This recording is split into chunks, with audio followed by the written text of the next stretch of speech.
is a video of peacocks making out. What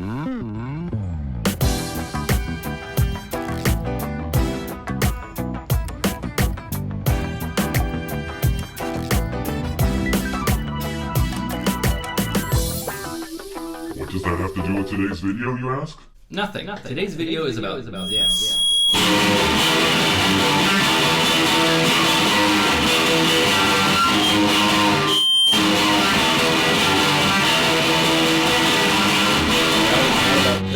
Unfortunately, I don't have one of his guitars here, although I did have one of his paintings and I lost it. How dope is that? That could have been my retirement plan. Anyway,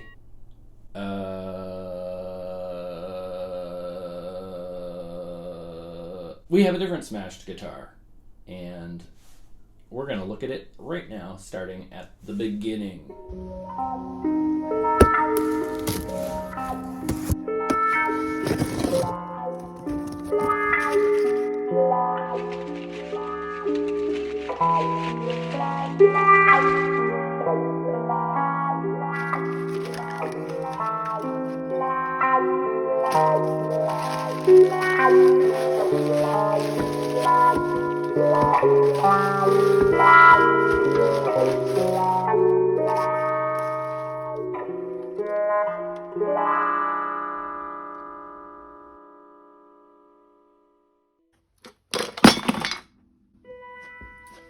Here it is, my next project. It's a Airline short scale guitar in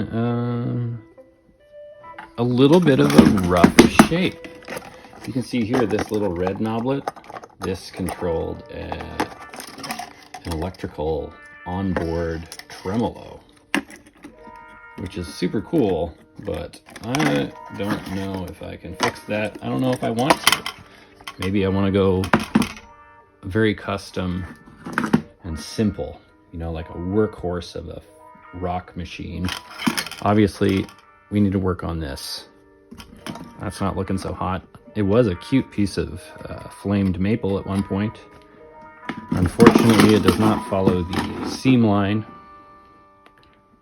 It goes a little bit further in, especially on the top. So we got some work to do.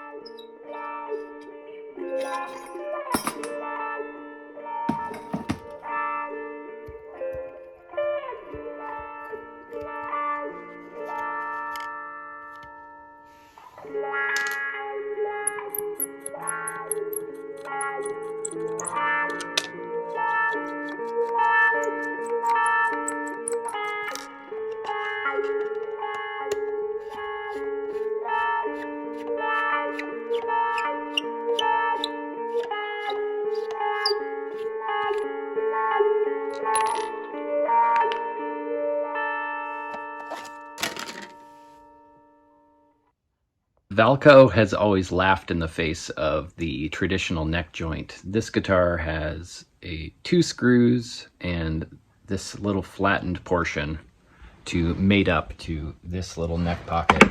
And it is not a precise fit. But with two screws, it seems precise enough. That's what she said. There are a few cracks in this neck pocket from probably when this thing got smashed into gosh knows what. So we're going to start by fixing these hairline cracks, some of which go all the way through. We're going to do a diluted tight bond glue and zap a couple of clamps on there.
Do we have to discuss this? Or do we all know by now? There's no such thing as a luthier's knot. Don't ever tie a knot in your strings.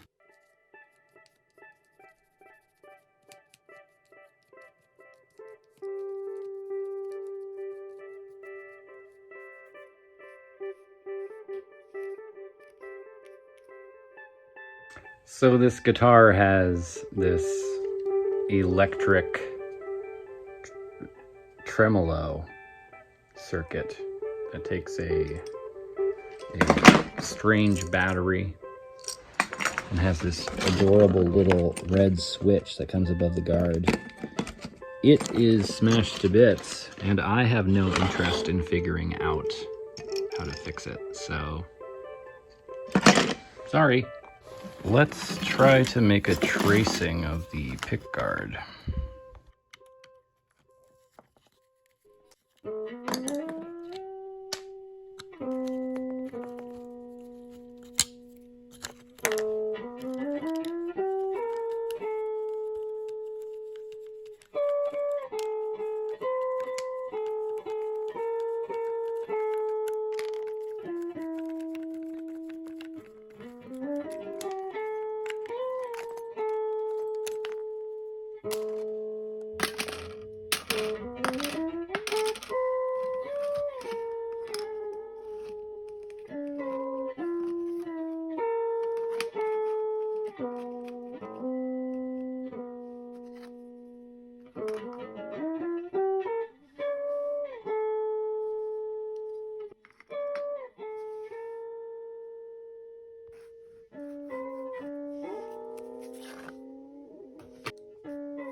I had just been attempting to organize, and I found the perfect thing for a new pickguard. It's really friggin' cool.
Bonus points. The neck is completely bowed.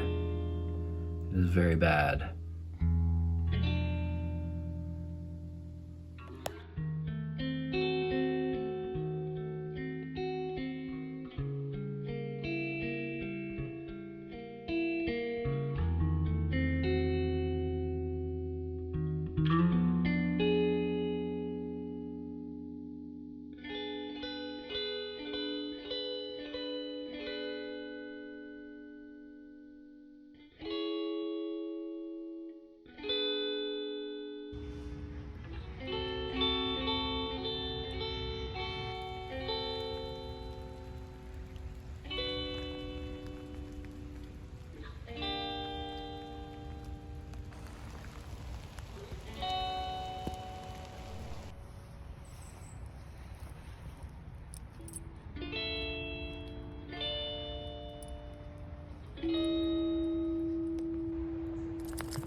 I meant to get a good start to the day, but alas, the road to hell.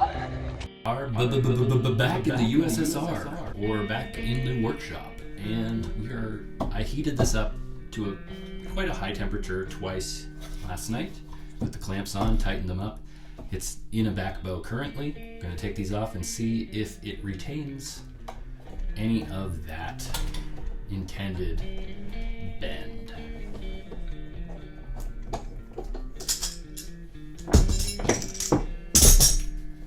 Where is my straight edge? Ooh, really stuck to the cork on there. Where are you, straight edge? Oh, that's why I can't find it. It's hanging up where it's supposed to be. Okay, let's see where we're at. Huh. Can you see that? You probably can't see that. One sec. Here now you can see that the relief is appreciably less. It's bordering on acceptable.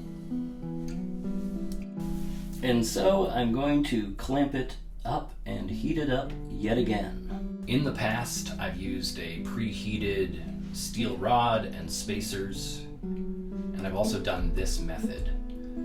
But when you're doing this method, you must ensure that your clamping pressure is going down straight in the middle, because you don't want to impart a twist to the neck. You just want to reverse some of its history with string tension. I'm now going to wait for this to heat up and then sand the edges of this out in the workshop. I still don't know what this material is, but I assume it's not good to breathe it in regardless. Does anyone have any idea based on that gray, powdery, I mean, obviously some sort of composite like a plastic, but don't know. Big reveal is coming though.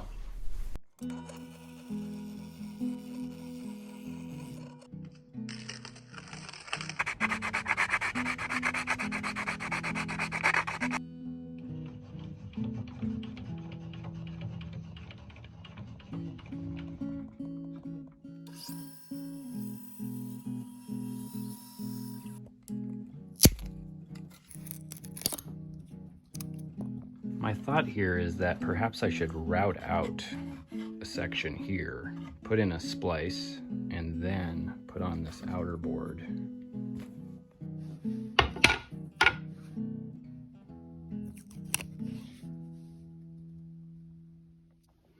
Using ebony because I'm a baller. Working on the floor outside because I'm a baller.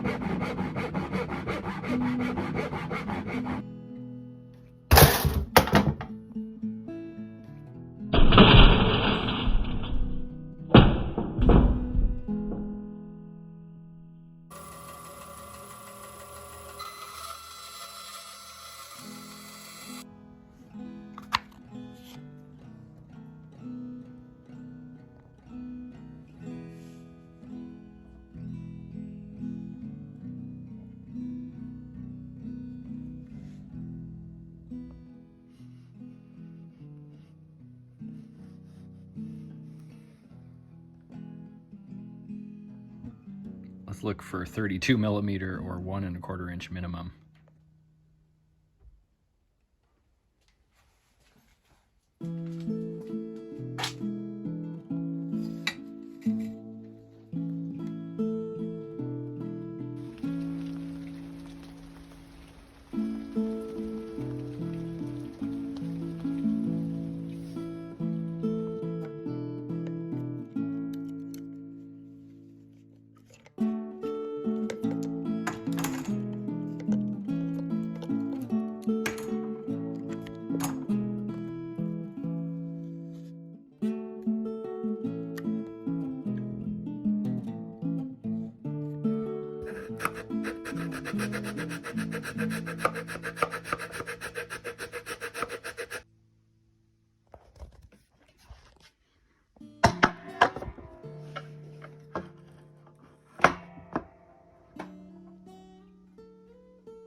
Okay, some potentially good news on the neck front.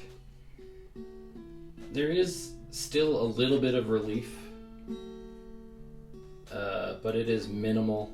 And there's actually some fall away now after the 11th fret. So this might turn out well. I also thicknessed this piece of wood, so it is the correct thickness, and now I just need to joint these two a little better. There's a little gap.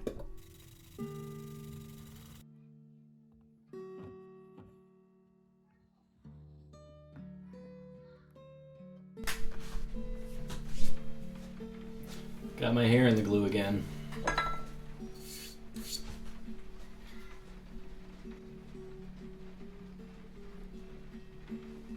Slide around.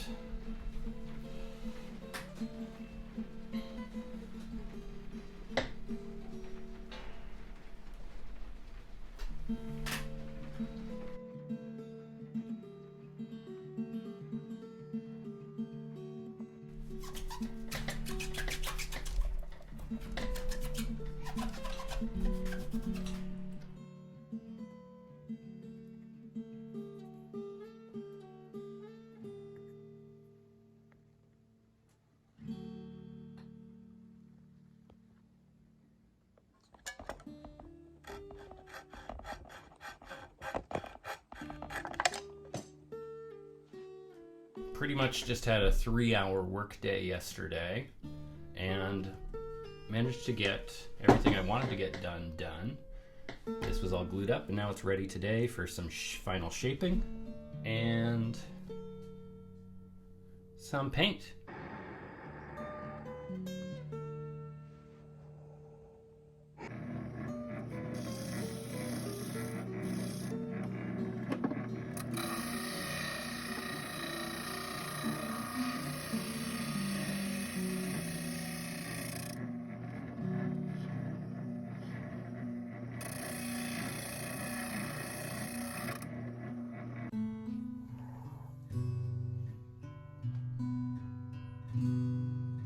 I did something dumb. I made this piece have a curve like this, just to make it look nicer inside, to follow the contour of that, but there's now a gap here. I didn't check the coverage of the pickguard. See that?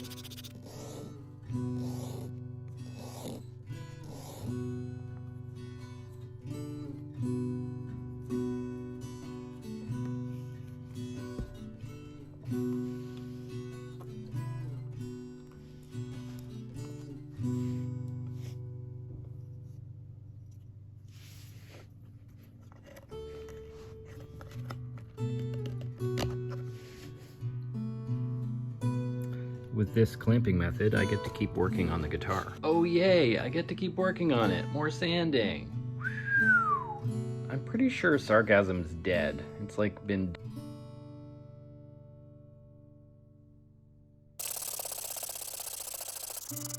Oh my god, I just noticed this side of my hoodie string is longer than the other one. I'm so embarrassed.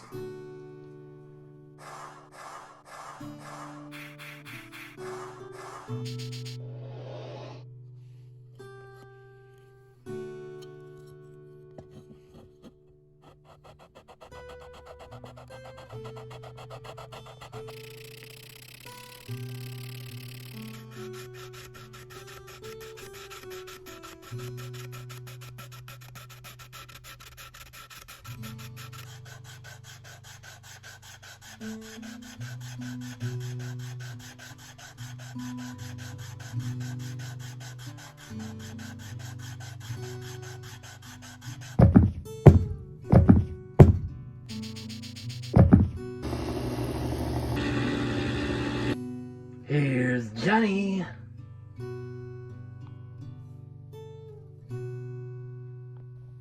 I actually think this looks cute enough that I'm not going to clean up the circles, and I'm going to route to full depth with these cute little rings.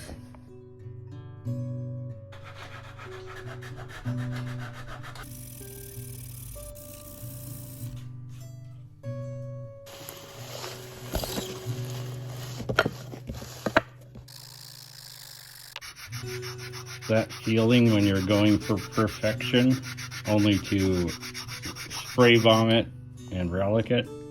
Okay, excellent news. I just popped the grain on this, and then it will be the final sand, and then I can start spraying some paint onto it. I have black lacquer, but I don't want to wait that long for it to dry, so I might choose something different.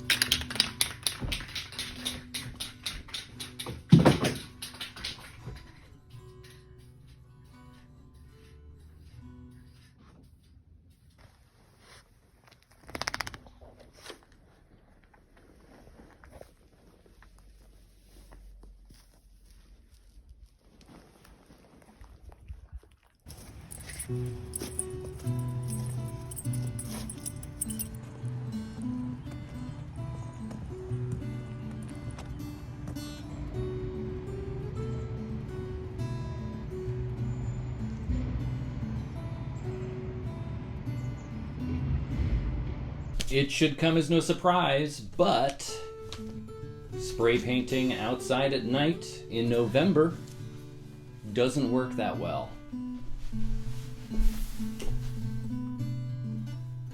It's hard to see, but I have a lot of extra texture here, so I'm gonna have to knock it down. Some of the grain is way too prominent, and spray it some more. Unfortunately, I was hoping to get a little further along by today, but I can still work on the electronics while this second coat cures. The only problem is now it's fucking cold.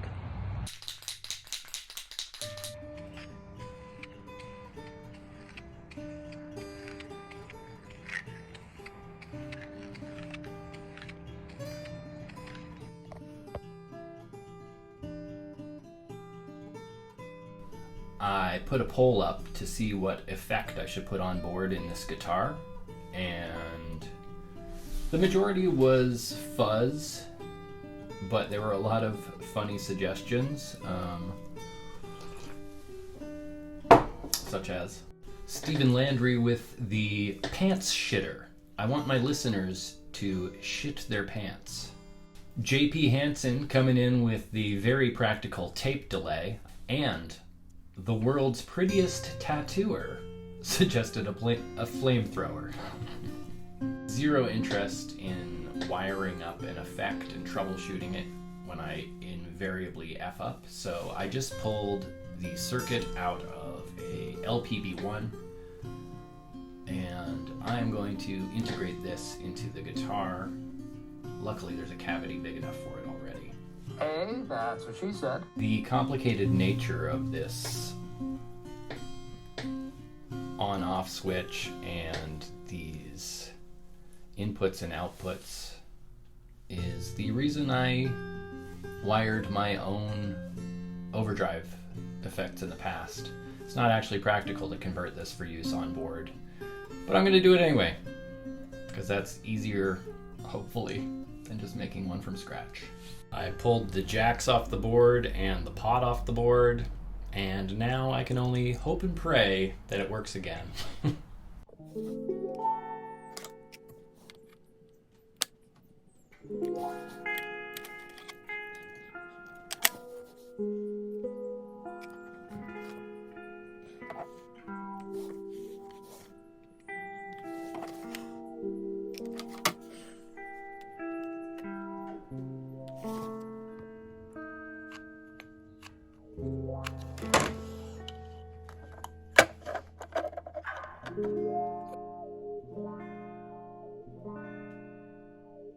I've got the board glued to the guard, a battery holder here.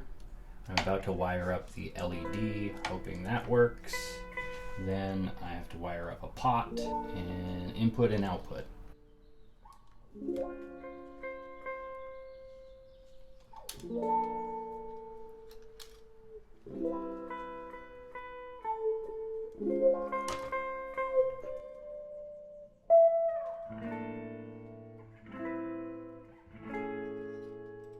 Vaguely exciting to line up the pickup perfectly. I need to reattach the neck. So this is the first stage of reassembly.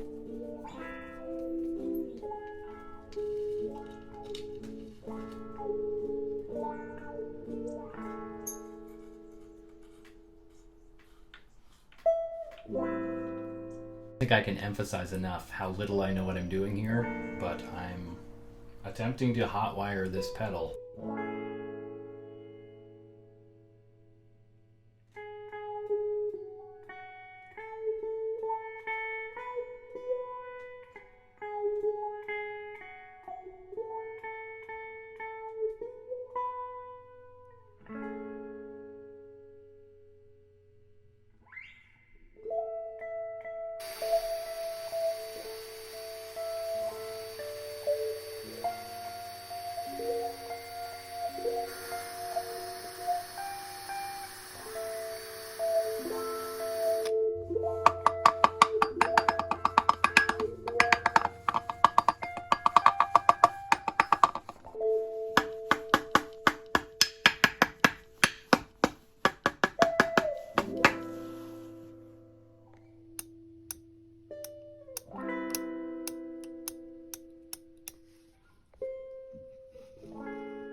So the black isn't as black and the gloss isn't as glossy, so it looks pretty shitty. I think in the context of the whole instrument, it will be less obvious, and also this up here looks like bad relicing, even though it's probably just damage. I'm just gonna assemble it, and if it needs some clear coat or new black over that afterwards, I'll spray it after. I have to bore out some countersink holes in the pickguard for the screws, and check this out. It's not even that cold out. I mean, you can see my breath, but watch.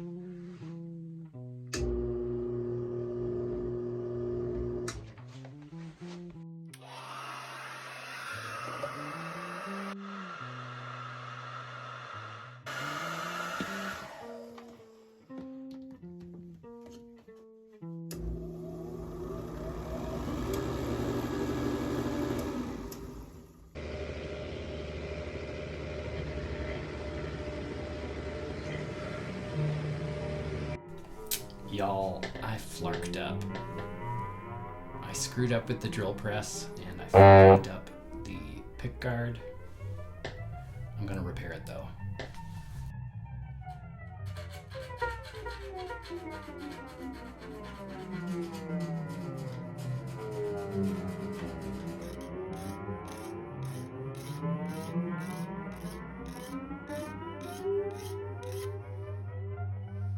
The technical term for what you're looking at here, flawless. The worst thing about that mistake is that screw was entirely superfluous, because wood screws also go through the pickup cover into the body, in the exact same location or right next to it. Hashtag will it.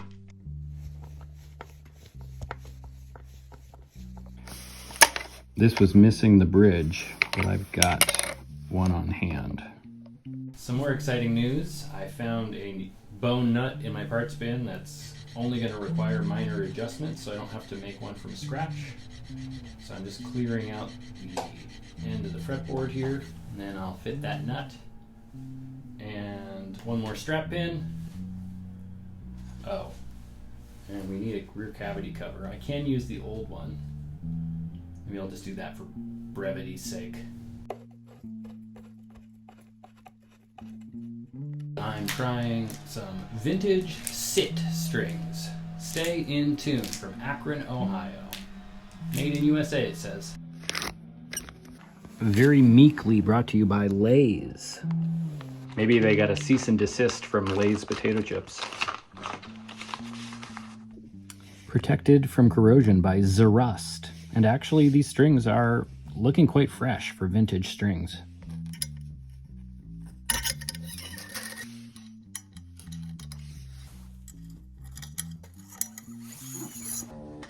Okay, we fixed the smashed body. We made some new electronics, a new pickguard, which I'm excited for you to see. We skipped out of making a nut and a bridge, which is a major victory because, well, bridges are easy, I find, but nuts are a pain in the nuts. Genuinely the last screw of assembly. The strings are on, and it is ready to rip. Without further ado,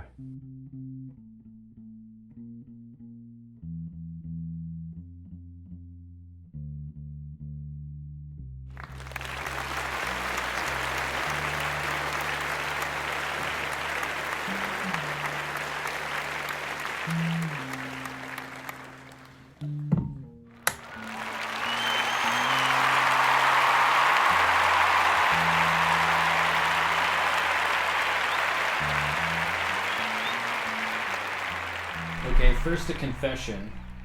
I inadvertently wired it so that when the unicorn is not turned on, the guitar makes no sound through the amplifier. I failed to get the bypass signal to come out the output from the pedal. I am too stupid, but alas, who wants to use a light up unicorn guitar with the light off?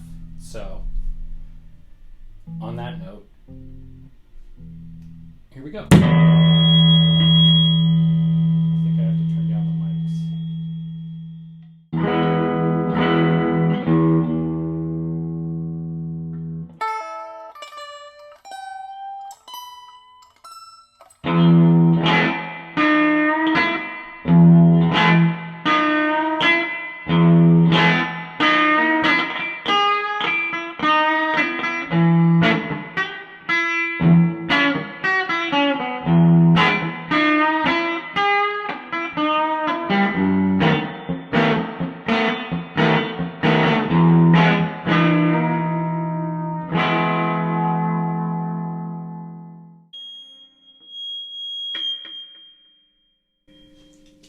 Okay, let's try it on a setting on the amp that already has overdrive.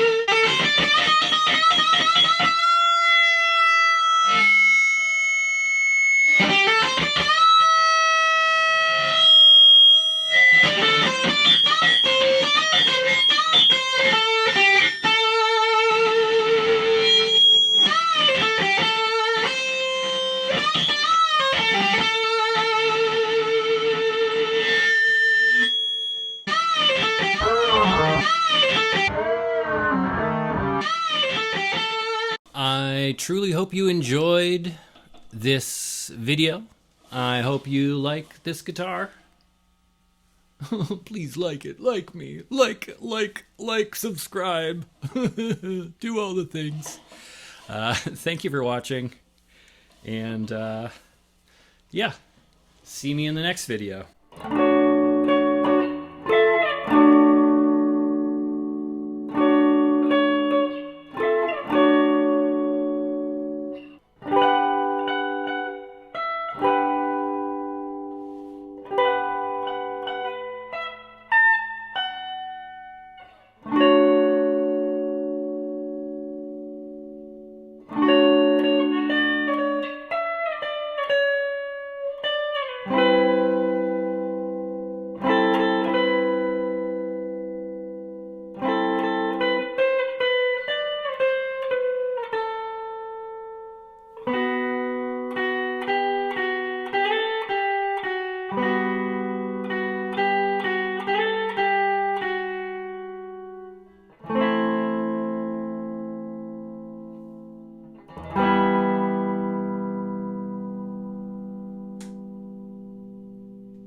If you enjoyed this video, then you're gonna love this. It's another short scale Valco guitar with onboard effects. Woo! Except for this time it's double treble.